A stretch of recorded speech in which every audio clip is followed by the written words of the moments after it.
আসসালামু আলাইকুম, কেমন আছেন আপনারা? আশা করছি আল্লাহ পাকের অশেষ রহমতে আপনারা সকলে ভালো আছেন, আর আমরাও আল্লাহ পাকের রহমতে ভালো আছি। আজ চলে গিয়েছিলাম লালবাগ পাকিস্তানি হালিম খাওয়ার জন্য। এটা পাকিস্তানের করাচির একটা রেসিপি। পাকিস্তানে হালিম নামে এটা পরিচিত। এখান থেকে আমরা টোকেন নিয়ে নিয়েছিলাম।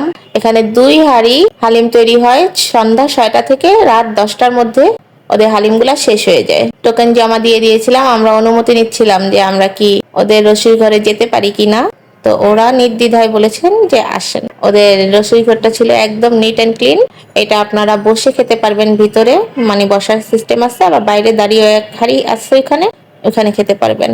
ওরা আদা কুচি আর বেরেস্তা দিয়ে দিচ্ছিল। আমরা ভাই বোন আর ভাতিজি মিলে গিয়েছিলাম ওখানে খাওয়া দাওয়ার জন্য।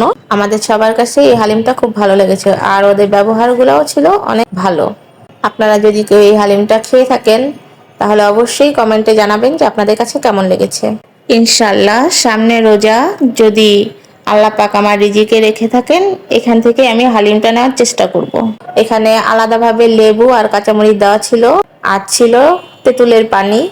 মানে যার যেটা যেরকম টেস্ট ওইভাবে নিয়ে খেতে পারবেন আপনারা। আমি আমার টেস্ট বাইট অনুযায়ী কিছু কাঁচামরিচ আর একটু লেবু চিপে নিলাম। এখানে দেখেন হালিমের যে ঘনত্বটা, জাস্ট ওয়াও! আমার কাছে তো অনেক ইয়ামি লেগেছে। আপনাদের কাছে কেমন লাগলো সেটাও জানাবেন, আর যারা খাননি ট্রাই করে দেখতে পারেন।